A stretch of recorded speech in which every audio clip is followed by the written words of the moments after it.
It was a Wednesday afternoon when the email came through. I was at my desk, half watching the rain snake down the window, trying to decide if I could justify another coffee break. The subject line caught my eye. Dad's retirement party. Special request. My stomach tightened instantly. It was from my Aunt Marie, the unofficial family event coordinator, the one who never quite picked up on the undercurrents the rest of us learned to swim under. "Hi, sweetheart," it began. "We're so excited for your dad's big retirement party. It would mean the world to him if you could say a few words. Maybe share some memories from growing up. You've always been his little star. Can't wait to hear from you.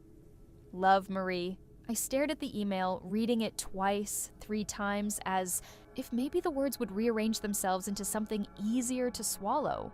His little star. That phrase clanged against every bone in my body. What memories was I supposed to share exactly? The way he always promised he'd make it to my birthday party, but something at work came up? The 5th grade play where I stood on stage scanning the crowd, trying not to cry when I realized, again, he wasn't there? Or maybe the teenage years, when I stopped inviting him altogether because hope felt worse than the absence? I pushed my chair back. The wheels, creaking loudly on the hardwood. I paced the room, phone in hand, rereading the email as if that would make it sting less. Part of me wanted to laugh. Another part wanted to cry. But mostly, I just felt tired. Tired of the myth my father had built around himself, the devoted family man, the selfless worker who did it all for us.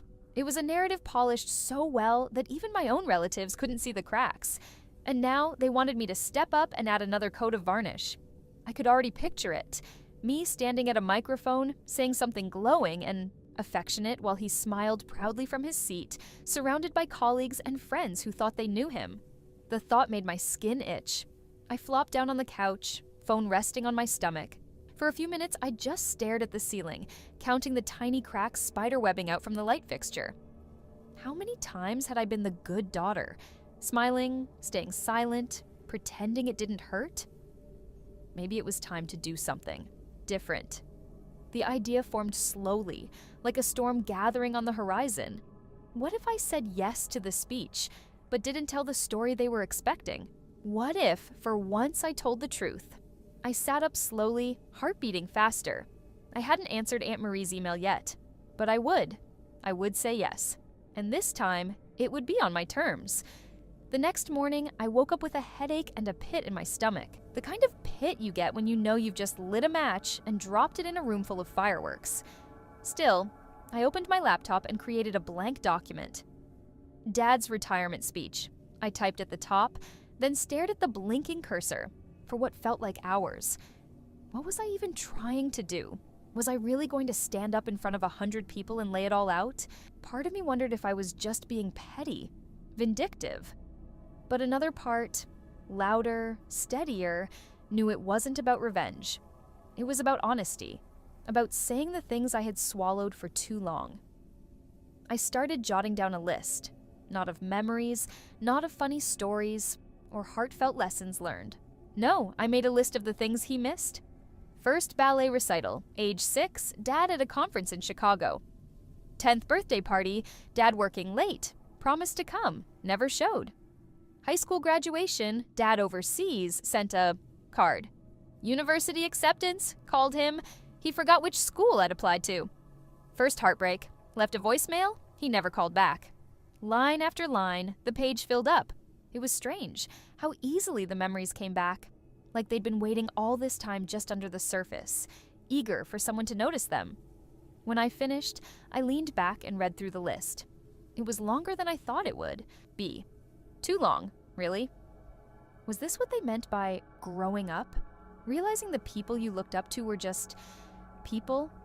Flawed, fallible, selfish? I closed the laptop and set it aside. Maybe I wouldn't read the whole list. Maybe I'd just pick a few key moments, enough to make the point without turning it into a laundry list of grievances. But I wanted it to be clear.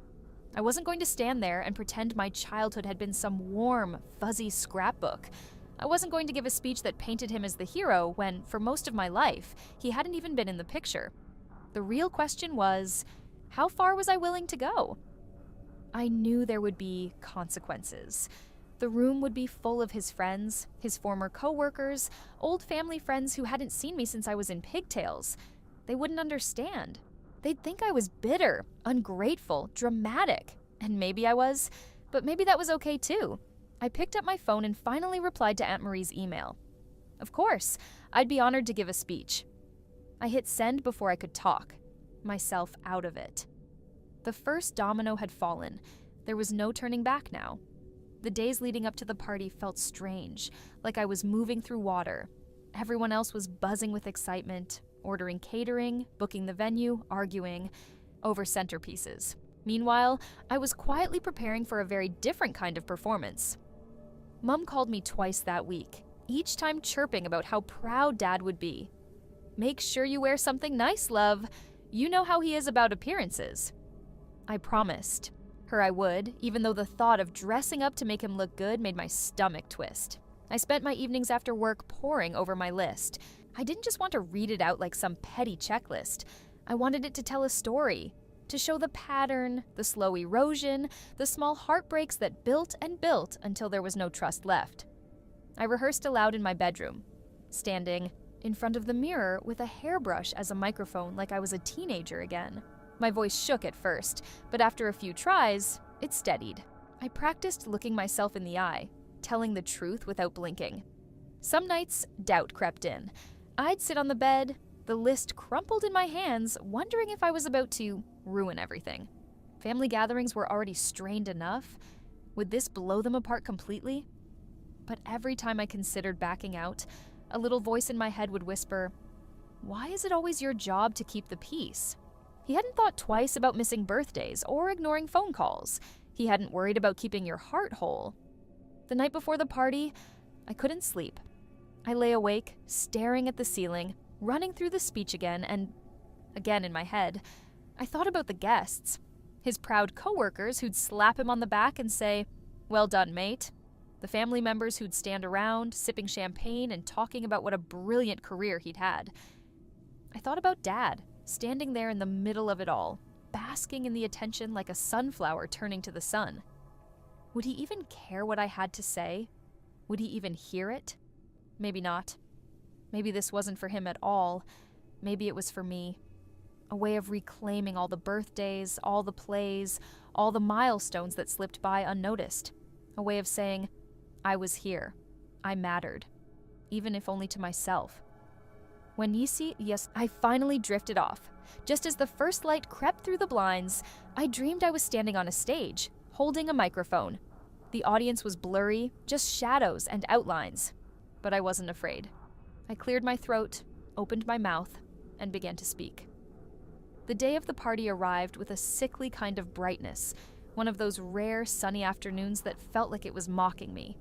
I got ready slowly, putting on a dress that Mum would approve of, tasteful, flattering, safe. I brushed my hair until it gleamed, dabbed on a little makeup, and stared at myself in the mirror. I looked like the sort of daughter any parent would be proud to show off. The irony didn't escape me. The venue was a posh hotel in the city, center, all gleaming floors and polished chandeliers. As soon as I stepped into the lobby, the noise hit me. Laughter, clinking glasses, the hum of old colleagues swapping war stories from the office. I spotted Mum first, fluttering around. The entrance like a bird trying to manage a flock. She beamed when she saw me, smoothing down my shoulders as if I were still 10 years old. "You look lovely, darling. He's going to be so pleased." I nodded and let her fuss, hiding the folder tucked under my arm. My real gift for the evening. Dad made his grand entrance a few minutes later, walking into the room like a king surveying his kingdom. He was dressed sharply, of course, with that air of easy confidence he'd always had. The crowd cheered and clapped as he made his way through the room, shaking hands, slapping backs, soaking it all in. When he reached me, he pulled me into a quick, awkward hug, patting my back like I was a colleague rather than his daughter. "You made it," he said, as if it were a surprise. "Of course," I replied, forcing a smile. "Wouldn't miss it." The speeches started after the main course. A few old coworkers stood, up first, telling polished little anecdotes about Dad's work ethic, his leadership, his so-called dedication. I listened with a kind of detached fascination. It was strange hearing them talk about him like he was some sort of hero. No one mentioned the missed birthdays, the empty seats at school recitals, the phone calls that went unanswered because he was busy. No one mentioned the cost of building that perfect career. Eventually, Mom tapped her glass with a spoon, getting everyone's attention. "Now," she said, her voice bright and trembling with pride, "our daughter has prepared a few words." All eyes turned to me. My heart thudded against my ribs, but my hands were steady as I stood up and walked to the small stage at the front of the room. The microphone squeaked as I adjusted it. Dad smiled at me from his table, utterly unsuspecting. I smiled back, lifting the folder onto the podium and flipping it open. "Thank you everyone for coming," I began, my voice clear and even. Tonight I thought I'd share something a little different. A story, if you like. A story made up of small moments, the ones that often go unnoticed. I took a deep breath and looked down at the first page. It was time. I looked up once more, catching Dad's eye before I began reading. There was a flicker of confusion on his face, but he smoothed it over quickly, folding his arms across his chest like he was settling in for some harmless, sentimental speech. "January 18th, 2002, I began. "You missed my 5th birthday party because of an urgent meeting in Brussels. Mom said you'd tried to get out of it, but couldn't. You called the next morning, promised you'd make it up to me." The room shifted slightly, the kind of shuffle people do when they don't quite know how to react. A few polite chuckles, assuming. It was a gentle tease. "February 3rd, 2004. My first school play. I was a daffodil. Mom sewed the costume herself. You were supposed to be there. Front row. You texted just before the curtain rose. Caught up at work. Break a leg, kiddo." The polite atmosphere was thinning. I heard a cough. Someone clinked their glass a little too loudly. I kept going, page after page. June 12th, 2007. My first solo in choir. You promised you'd leave work early. I kept glancing at the door, hoping you'd walk in. You didn't. August 27th, 2010. Results day? Straight A's. Mom cried when she saw the grades. You emailed a thumbs up emoji. I paused, flipping to the next page. My hands were still steady. My voice didn't shake. Out of the corner of my eye, I saw Dad shifting uncomfortably, glancing at Mom, who looked like she was trying to turn invisible. No one interrupted. No one dared. March 5th, 2012. University acceptance letter. Top choice. I called you first. It went to voicemail. You called back 3 days later from an airport lounge. The list stretched on, a timeline of absence, carefully stitched together with dates and moments that should have been shared. People were fidgeting now. Some were staring into their wine glasses. Others were looking anywhere but at me. December 24th, 2015, Christmas Eve. You missed dinner because your flight got delayed? Again? Mom and I sat by the tree, pretending it was fine. I didn't look at Dad anymore. I didn't need to. I could feel the shift in the room like a current, tugging at the edges of the party atmosphere, fraying it thread by thread. They'd come here expecting a celebration, a tribute. Instead, they were getting the truth. The truth wrapped in a neat, polite voice. The truth written in black ink on white paper. A lifetime of missed moments, each one more pointed than the last. I paused, closing the folder gently. The silence in the room was heavy now, pressing against the walls. I smiled, sweet and sharp. "Thank you for building such a remarkable career, Dad," I said. It gave me a lot of time to grow up on my own. And with that, I stepped down from the podium. The room didn't clap, it didn't breathe. And that suited me just fine. I made my way back to my seat, every step sharp against the polished wooden floor. No one knew where to look. Some people bowed their heads like they were at a funeral. Others stared at me with wide, stunned eyes.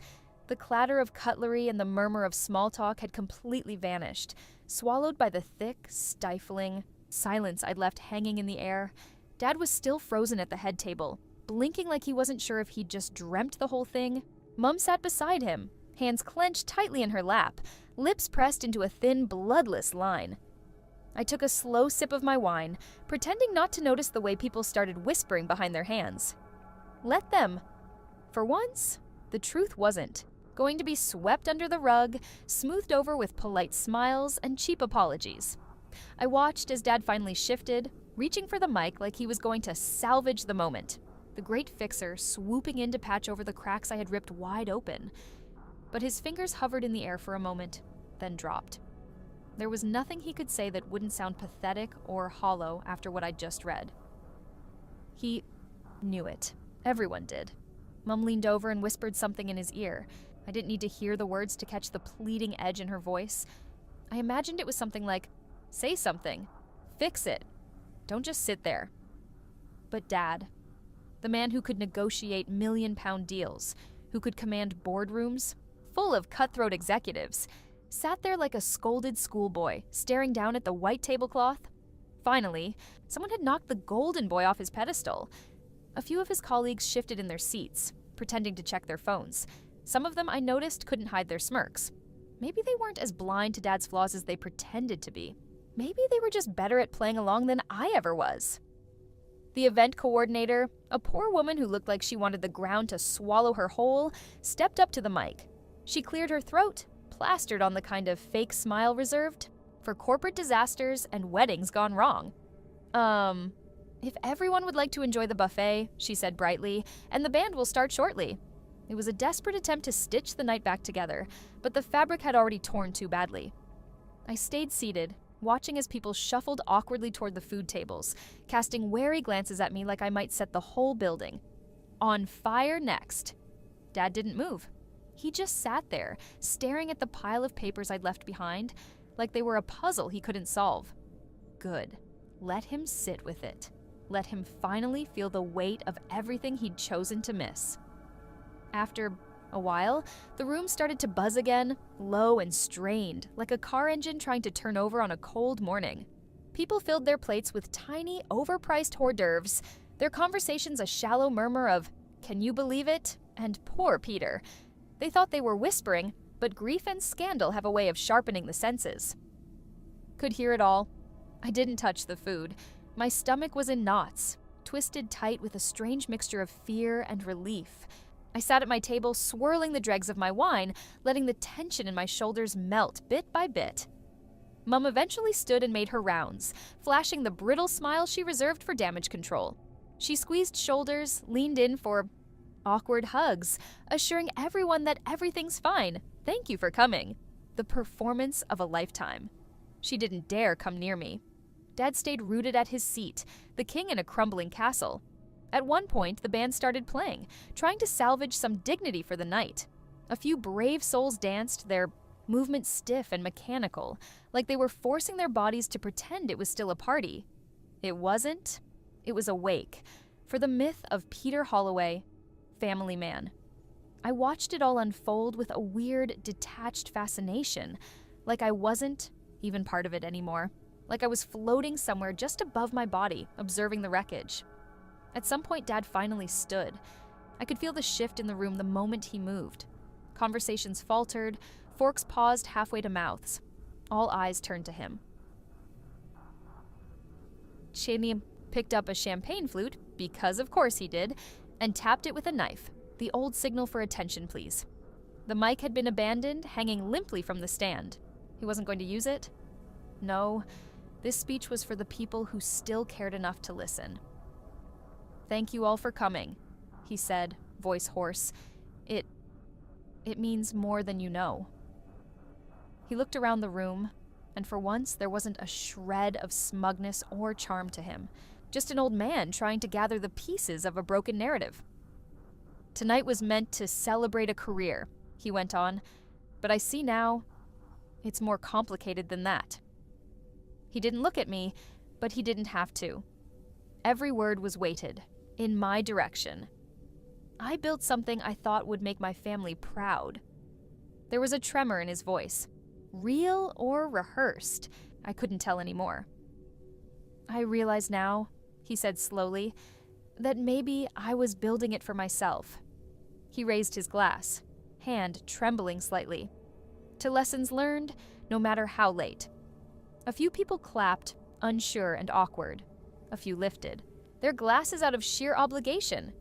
I stayed seated, arms crossed. I didn't owe him my applause. Not anymore. He drank, and for the first time in my life, I saw it.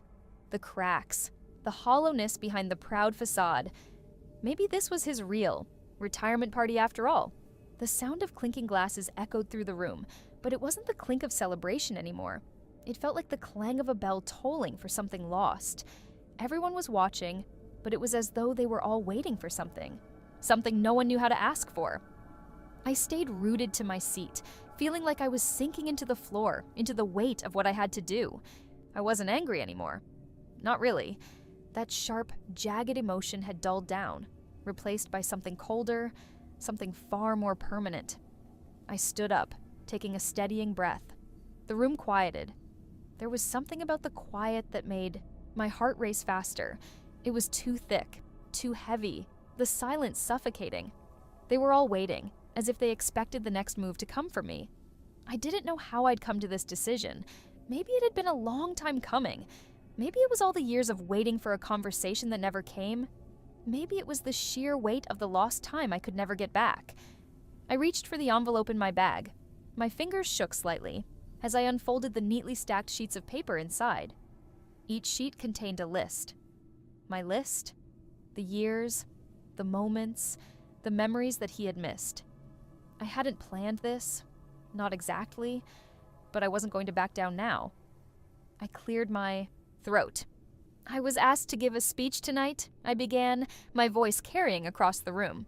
A speech about what my father's work meant to me, to us, as a family. The room shifted, and I knew then that everyone was waiting for the usual applause. The feel-good speech. The story about a father's legacy, about hard work paying off, about sacrifices made for the good of the family. The kind of speech that's expected at these things. The kind where everyone leaves with a smile, everyone nods their heads and clinks glasses with feigned admiration. But I wasn't about to give them that. I thought about it for a while. I continued, the air feeling thicker as I spoke. And I realized there's a different story to tell. The faces in the room were still uncertain. I glanced at Dad, who was already looking away. He didn't want to be the subject of this moment, didn't want the focus to land on the truth. But it was too late. I looked back down at the list in my hands, the carefully typed out names, dates, events, the tally of everything he'd missed, the milestones I had celebrated without him. Let me tell you about the birthdays, I said, each word gaining strength, the ones where I made a wish that you'd show up. I started reading. 1997. I was 8, and I remember waiting. For you sitting by the front door, clutching my new toy car, but you didn't come. You were at the office. 2002. The school play. I got the lead role. You promised you'd be there, but when the curtain fell, you were still on a conference call. 2005. High school graduation. I didn't even bother to call you that day. It wasn't even a question of whether you'd come. It was just expected. I let the silence sit with them. Let each word hang heavy. Every missed moment, every quiet hurt piling up like bricks between us. I saw some of them flinch. But my father, his face was unreadable. He was a master at that. But I wasn't finished, not by a long shot. I read on. 2009, my first job interview. You were too busy, I said with a tight laugh, and you didn't even know the name of the company I was interviewing with. The truth was spilling out now, and I wasn't holding back. The list grew longer, each moment more painful to revisit. I wasn't asking for anything from them. No apologies, no excuses. I didn't need them, but as I read, I felt something inside me loosen, something that had been held tight for far too long. 2013. I graduated college. You didn't even know what degree I'd earned until I posted a picture on Facebook. The room was silent now, and I could see it in their eyes. The realization dawning that this wasn't just a catharsis. This was the reckoning. The room felt different now, thicker with the weight of everything I had said. The laughter, the casual clinking of glasses, it had stopped. All of them were looking at me, but it wasn't with sympathy. Not exactly. It was more discomfort. They didn't know what to do with me now. What to do with the truth I had just handed them? The truth that had been buried beneath so many years of glossed-over moments, of polished smiles and meaningless pleasantries. Could see my father's jaw tighten. He was trying to keep his expression neutral, but I knew him too well. The slightest twitch of his eyebrows, the way his hands gripped the edge of his glass, the tension in his posture, he was bracing himself. 2015, I said, my voice steady, but now my eyes were focused on him. I graduated from my master's program. You sent me an email after the ceremony, something about how I should be proud of myself and how you couldn't attend because of work. A murmur rippled through the crowd, and I could see the guests exchanging glances. It wasn't lost on them that I was no longer just recounting events. I was taking aim, sharp and deliberate. My father, standing at the center of it all, had built his empire on sacrifice, on career-first decisions that had left everything else to rot in the background. And I was here, holding up the consequences. 2018, I continued, the words tasting like bile. That year I started my first real job. You didn't even bother to ask where I was working. Too wrapped up in your own success to remember the little details of your daughter's life. I wasn't even looking at the crowd anymore. I wasn't looking at anyone but him. Dad had always been the center of everything. His career, his ambition, his legacy. The rest of us had simply been pieces in the puzzle, things to be moved, around at his convenience.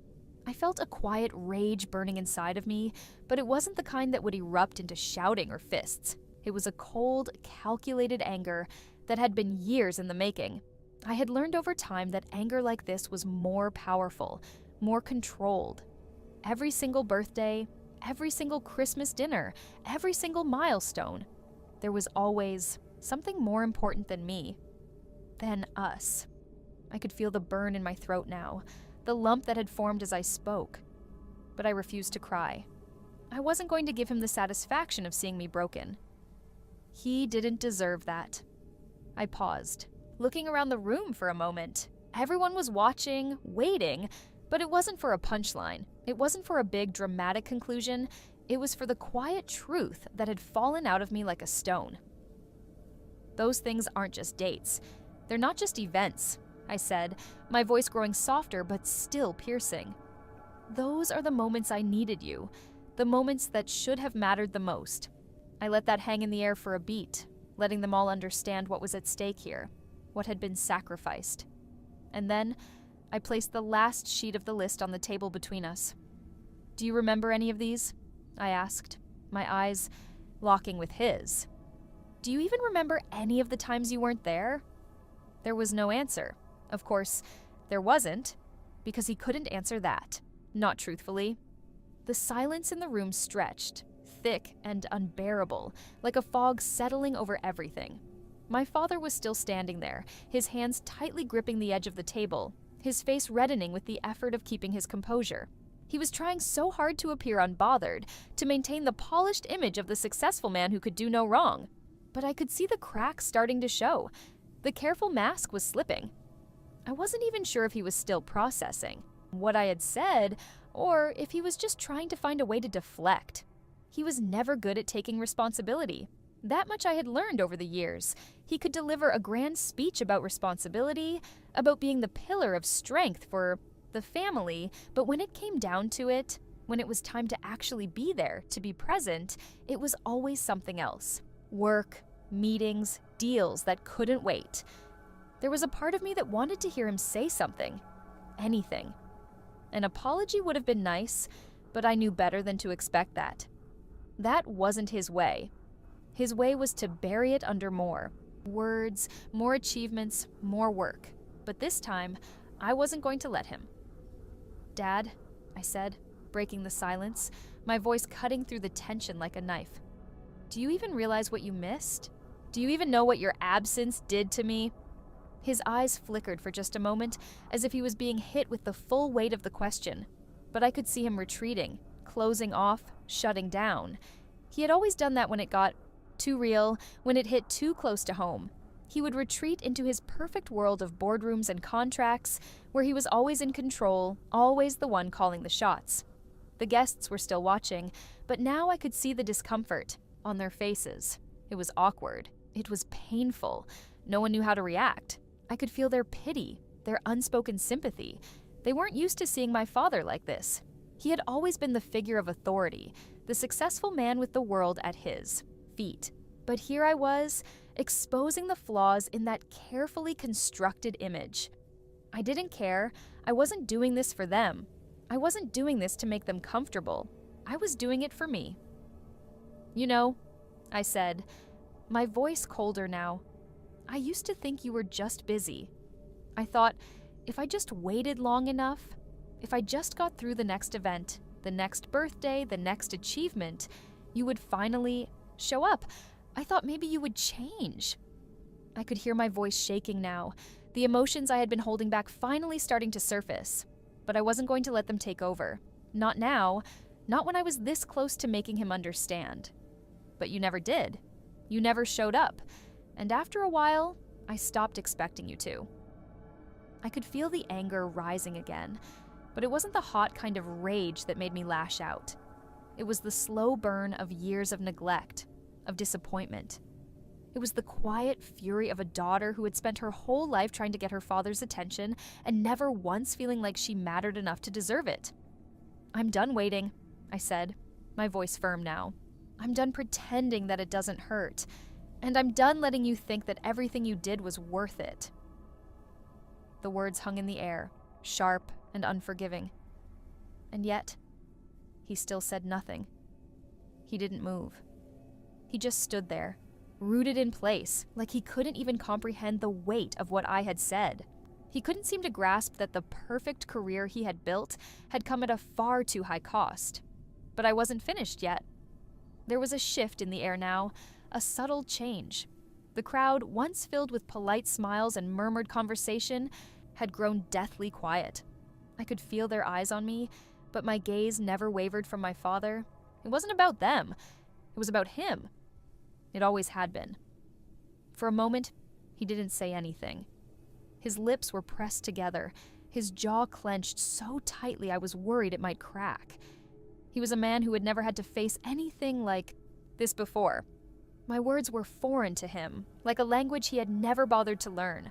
And now, as I stood there, watching him, I could see the panic flicker across his face. I had expected some kind of defense, maybe a counterattack, an excuse, or a justification for all those times he hadn't been there.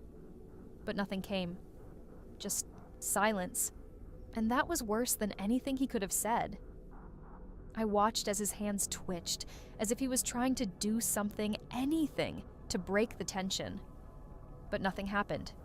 He was stuck. He had built his empire on the belief that hard work and success could fix anything, but it had never worked on the brokenness between us. It had never mended the gaps he had created by prioritizing his career over the most important thing in the world, his family.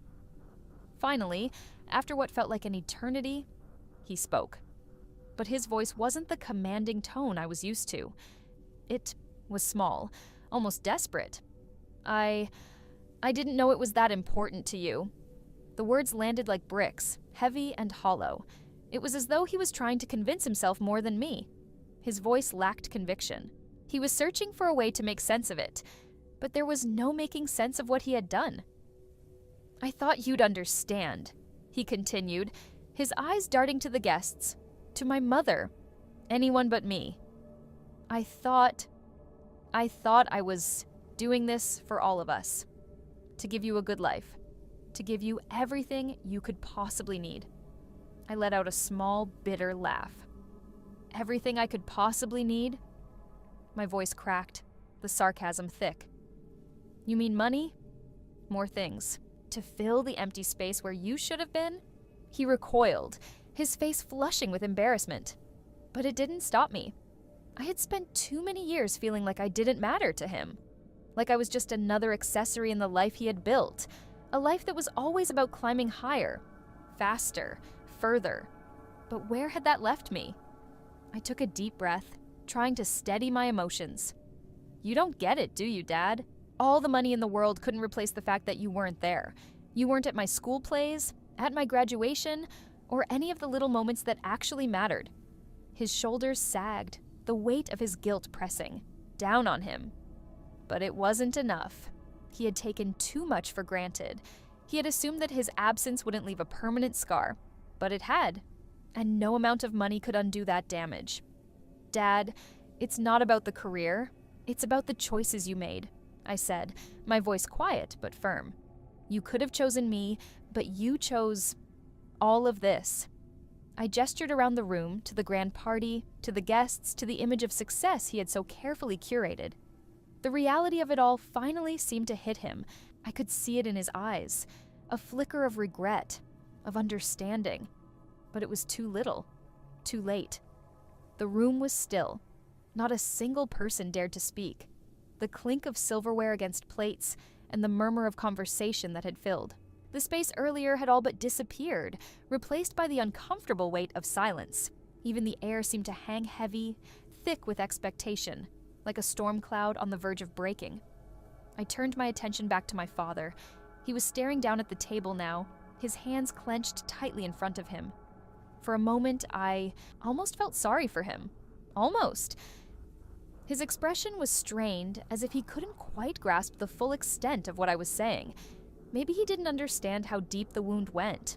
Or maybe he was just trying to process the fact that his perfect world was crumbling before him. Either way, he was frozen, unable to speak, unable to fix anything. I could see the gears turning in his mind. He was calculating, trying to find a way to salvage the situation, but there was no easy way out. Not this time.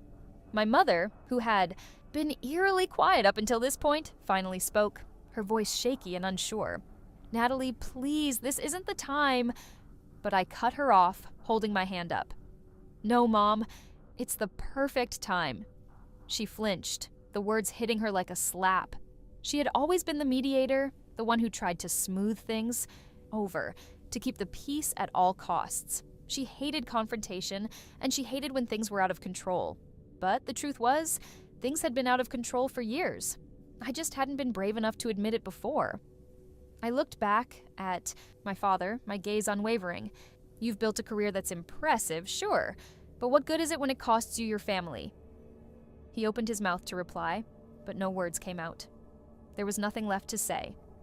He had always thought he could control everything. His work, his success, his image, but there were some things he couldn't control. The damage had been done, and no amount of success could undo the years of neglect. He had given me everything, except his time. And now, at his retirement party, I was giving it back to him. The life he had built was nothing without the relationships he had neglected. I took another deep breath, the weight of the moment settling heavily in my chest. You wanted a perfect career, Dad, but the truth is, you've spent your whole life building something that doesn't matter in the end. Not to me, not to anyone who truly cares. His face contorted as if the words were physical blows. I could see his emotions battling inside him. Guilt, frustration, anger, confusion. He was lost, and for the first time, I wasn't trying to fix it for him. My heart ached with the realization that he would never truly understand. This wasn't about him doing something wrong. This was about him being blind to what really mattered. It was too late for apologies, too late for promises. The dinner had turned into something much bigger than a simple speech. It had become a reckoning. I waited for him to respond, but all he could manage was a single, shaky breath, his eyes avoiding mine, and for a long, painful moment, all I could do was stare back at him, waiting for the apology that would never come. There it was, his silence, the kind that echoed louder than any words could. It hung between us, thick and suffocating, the kind that made you question if anything you'd said had even registered. And in a way, that made everything worse. Because what was the point of confronting him if he wouldn't even engage? I glanced around the table, noticing the awkward glances being exchanged. My mother was biting her lip, her eyes darting between me and my father, as if searching for some way to fix the unraveling mess. But she was powerless here. She'd always been the mediator, the one to smooth things over, but even she knew that this was beyond repair. A few of the guests were still pretending to eat, their eyes nervously glancing at their plates, avoiding. The tension in the air. They didn't know how to react. They didn't understand that this wasn't just a personal issue. It was a reckoning with everything my father had put first in his life. The dinner, the speeches, the pomp and circumstance, none of it mattered. Not when you were faced with the weight of lost years. My father's hand twitched as though he wanted to reach for his wine glass, but couldn't bring himself to do it. I could feel the guilt radiating off him, but there was no apology in sight. Just this awkward tension that I knew would linger for a long time. Then, something unexpected happened. My mother stood up from her seat, her hand gripping the edge of the table for support. She cleared her throat, an almost imperceptible gesture, but it caught everyone's attention. She turned to me, her voice barely above a whisper. "Natalie, please, this isn't the place." Her words were more desperate than I'd ever heard her. She was trying to keep it together, to salvage what little dignity was left in this moment, but it was already gone. I could feel my heart rate spike as I turned to face her. My jaw clenched, but I swallowed hard. She had always been the peacekeeper, but this wasn't something that could be fixed with her usual attempts at smoothing things over. "This is the place, Mom," I said, my voice steady but firm. "This is the moment we need to face what's been broken." She shook her head, her eyes filled with something that could have been shame. Or maybe it was fear. Fear of what would happen if the truth was laid bare. But the truth had already been laid bare, hadn't it? This dinner, this speech. It wasn't about me seeking closure. It was about forcing them to confront their actions. The actions that had left me in this moment, standing alone with the wreckage of their choices. I took another deep breath. I wasn't done yet. Not by a long shot. I looked back at my father, his eyes locked on his untouched glass of wine. "You spent your whole life climbing the ladder, but now, Dad, you're at the top, and you're alone." There was no reaction at first, no flinch, no response, just that stillness. But the words seemed to sink in, slowly but surely.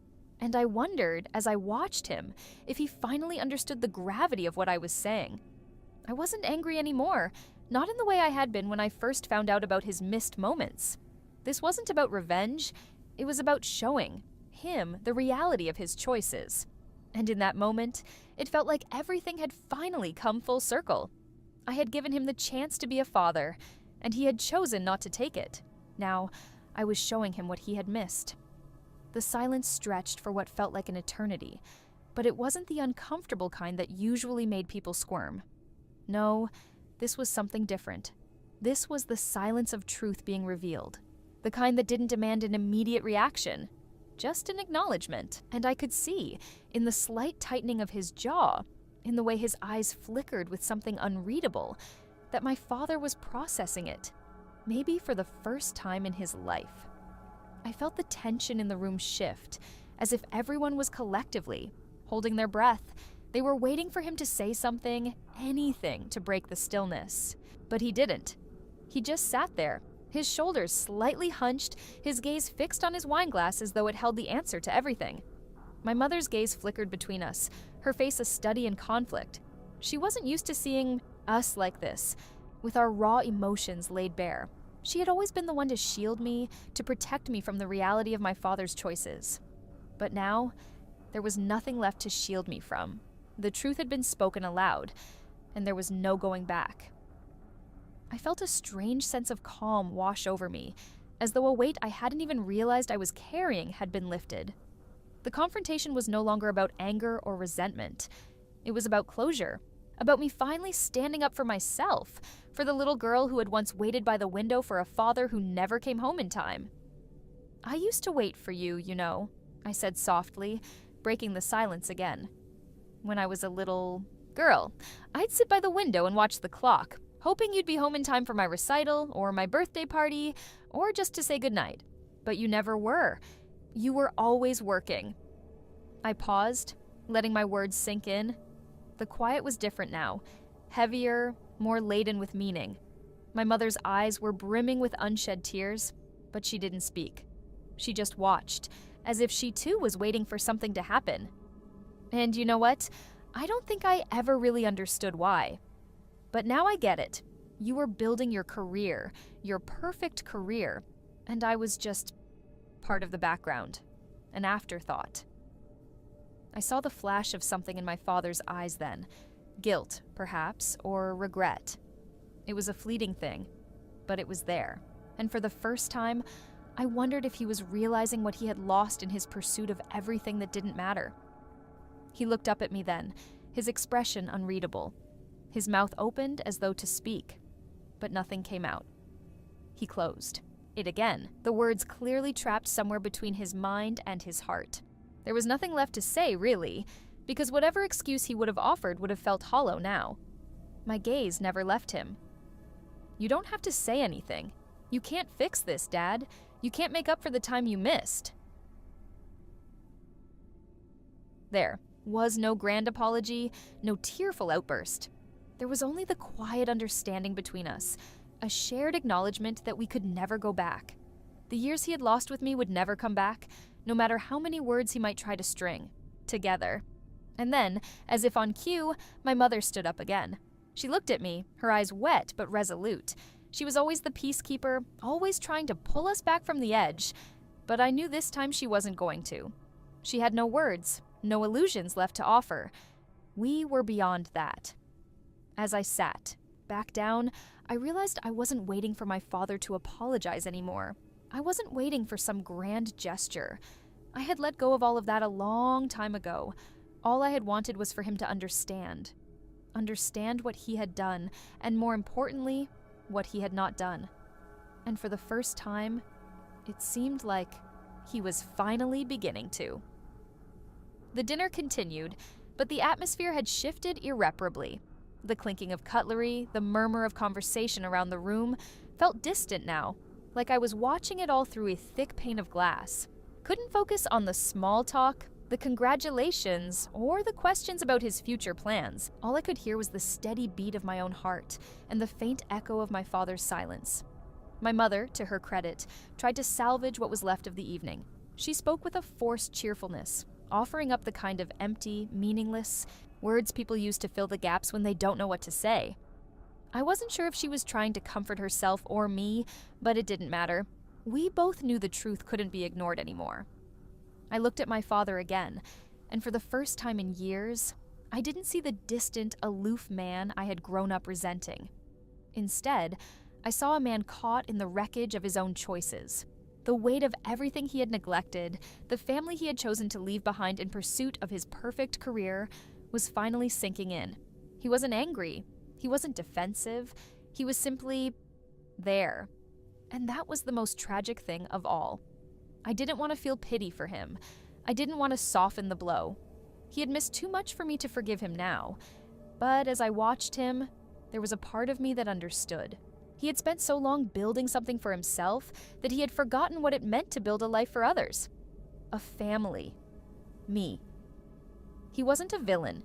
He was just a man who had failed. And in his failure, he had hurt those who mattered most. And that, in its own way, was a kind of tragedy. But I wasn't going to let him off the hook. Not this time. You know, I said, breaking the quiet, I used to hate you for it, for never being there, for always choosing your career over us. But now, I think I finally get it. You were so obsessed with building something perfect, you forgot what actually mattered. I saw him flinch at the words, and for a moment, I thought he might finally speak. But he didn't. He just looked down at his plate, his hand tightening around his wine glass.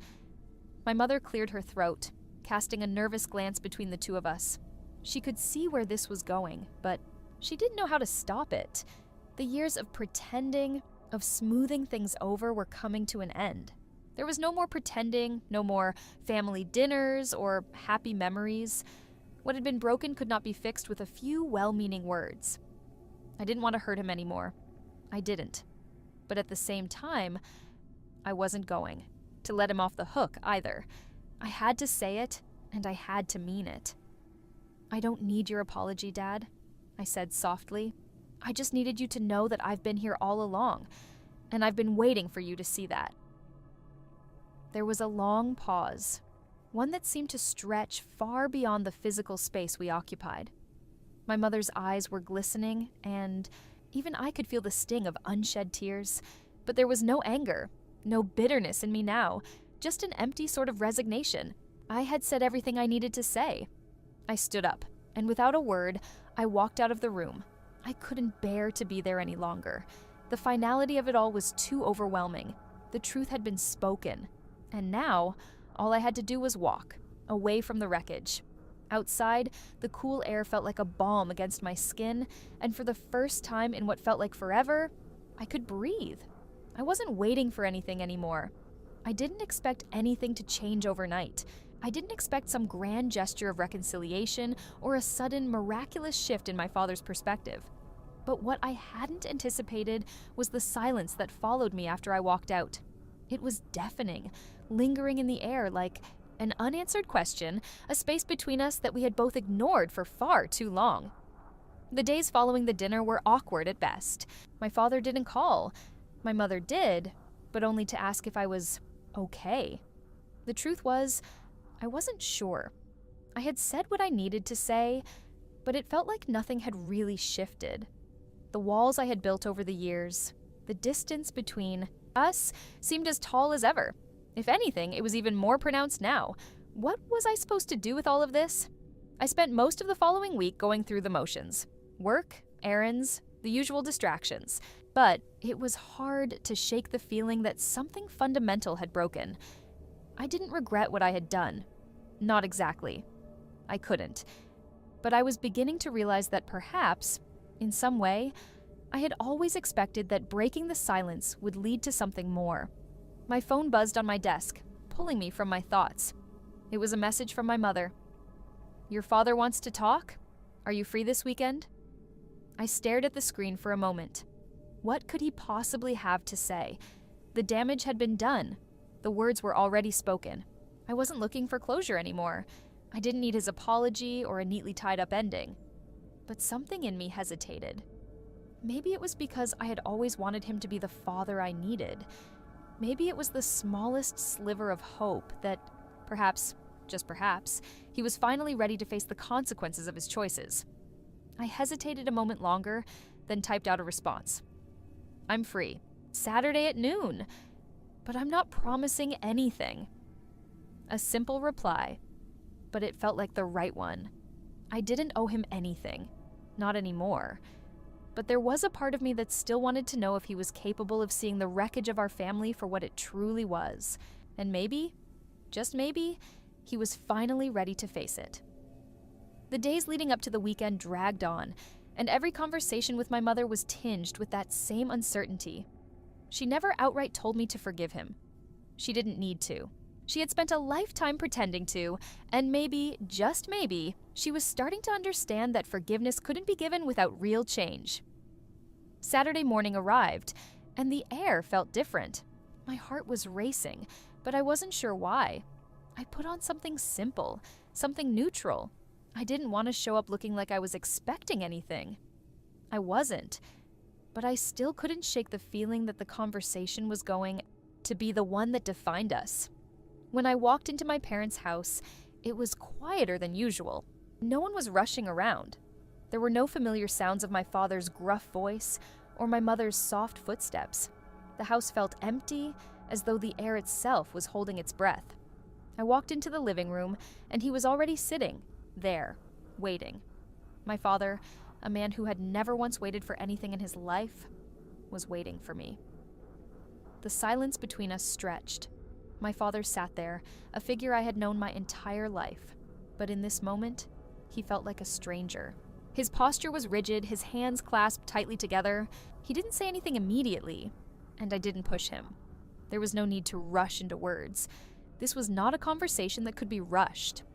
I sat down across from him, folding my hands in my lap. The room felt colder now, the walls pressing in. I could hear the faint tick of the clock on the wall, marking time as we waited for the right moment to speak. But I wasn't sure what that moment was.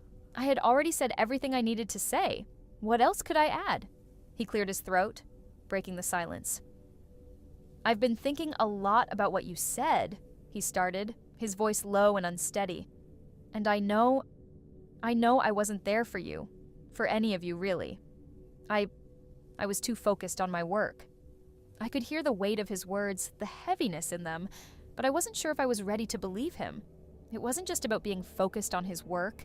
It was about the years of absence, the missed birthdays, the school plays, the milestones I had faced alone. Work hadn't been the problem. It was his priorities, and those priorities had been clear. I didn't respond immediately. There was nothing I could say that wouldn't sound rehearsed, nothing I could say that would erase the years of neglect. "I don't know how to make up for it," he continued, his voice trembling slightly. "I can't change the past, but I want to be better. For you and for your mother. I'm sorry." I looked at him, really looked at him for the first time in a long while. There was something in his eyes that I hadn't seen before. Regret, yes, but also the faintest hint of fear. Fear that maybe it was too late, that maybe his apology wouldn't be enough. But it wasn't just an apology that was needed. It was the proof of change, the commitment to something different. I nodded slowly, not trusting myself to speak just yet. I wanted to believe him. I wanted to believe that he could change. But the years of disappointment had hardened me, and it wasn't so simple as hearing him say the words. Actions were what mattered now. Actions were the only thing that could make this right. "I'm not asking for your forgiveness," he said, almost as though reading my thoughts. "I don't deserve it, but I want to try, if you'll let me." The silence returned, heavier this time. I felt my throat tighten. What was I supposed to say to that? Could I even let myself believe that he was capable of real change? Or was this just another one of his last-ditch efforts to salvage something he never fully understood? "I don't know if I can just forgive you," I said, my voice barely above a whisper, "but I'm willing to try. Maybe that's a start." It wasn't a promise. It wasn't an assurance that everything would magically heal, but it was a beginning. The conversation lingered in the air between us long after he left. My father had made his peace, or at least, he'd tried to. But I couldn't help feeling as though something was still missing, something I couldn't quite put into words. I stayed in the living room long after the last of the party guests had trickled out. The quiet was overwhelming, almost suffocating. I had told my father what I needed to, but now I was left to figure out how to move forward. It felt like I had finally said my piece, but the echoes of those years, the lost moments, the unmet needs, still clung to me. The room was still filled with remnants of the celebration, half-eaten plates of food, discarded glasses of wine, and the soft hum of leftover conversation that now felt empty. My mind replayed everything. The look on his face when he realized what I was doing, the realization that he couldn't undo the past, the way his voice cracked when he tried to explain himself. I had set the stage, but it was up to him now to prove that he could change. I wasn't sure how to feel about that. I had spent so long waiting for him to show up, to be present. And now, as he faced the reality of his own choices, I felt both relief and dread. The dread wasn't about him. It was about me. What would it take for me to truly let go of the resentment, the disappointment that had built up over the years? What would it take for me to trust that he could follow through this time? I picked up my phone and scrolled through the messages, briefly glancing at the texts from friends, family, and even work. None of it seemed important anymore. The only thing that mattered now was this moment, this new possibility between my father and me. I couldn't erase the past, and I couldn't make up for the years of neglect, but I could try to move forward. My father had done what he could. Now, it was my turn. The clock on the wall ticked loudly, each second pulling me back into the present. I set my phone down, took a deep breath, and slowly walked to the window, looking out at the darkening sky. Maybe this was a new beginning, or maybe it was just another chapter in an unfinished story. But either way, I couldn't go back. I had already said what needed to be said. Now the real work began.